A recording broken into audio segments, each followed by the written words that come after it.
讲到这个诈骗集团，有影是正人教，甲人骨头拢步步吞落。国内呢有诈骗集团锁定这较好嘅老大人，甲因骗进前呢，佮要求因爱去办自然人凭证，确认讲这个老大人是真正的好嘅人。甚至有诈骗集团怪人去投资，叫这被害人摕不动产去抵押借钱。警方也伫咧怀疑讲，无的确有大师协助伫咧办这手续。目前尚无有18人哄骗，不动产的损失超过2亿。 在旁边。花样问题考期严肃，配合远景超车，警方巡逻行动嘛派人敲找地政事务所。为公司内部查考真侪文件，拢是厝的抵押款设定。警方办案发现真侪个被害人互人骗，拢有一个大师指导3工。将被害人的房地产予以设定，在抽取手续费、中介费之后。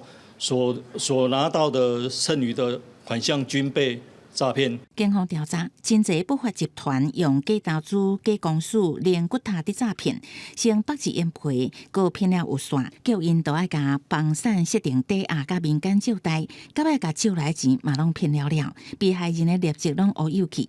奇怪是，经办的大师拢是共一人，互警方怀疑伊原来牵涉到诈骗。我们只帮他送设定抵押权，就这些而已。那他说我佣金收回扣多少？我说我没有啊。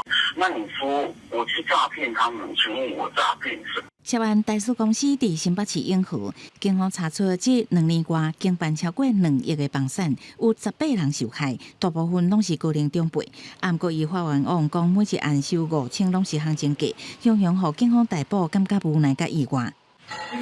同款对长辈落手的，还有一案，警方讲入去的所在掠到真侪嫌犯，因拢捌要求被害人申办自然人凭证，清查对方名下财产了后，专门拣有钱的老大人来骗。高龄者很容易被诈骗，主要是有一个部分是孤单。那诈骗集团可能就切入这个点，建立关系之后，就想尽办法来骗。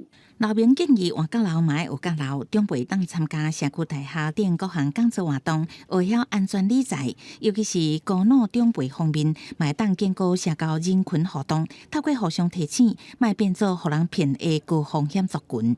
记者综合报道。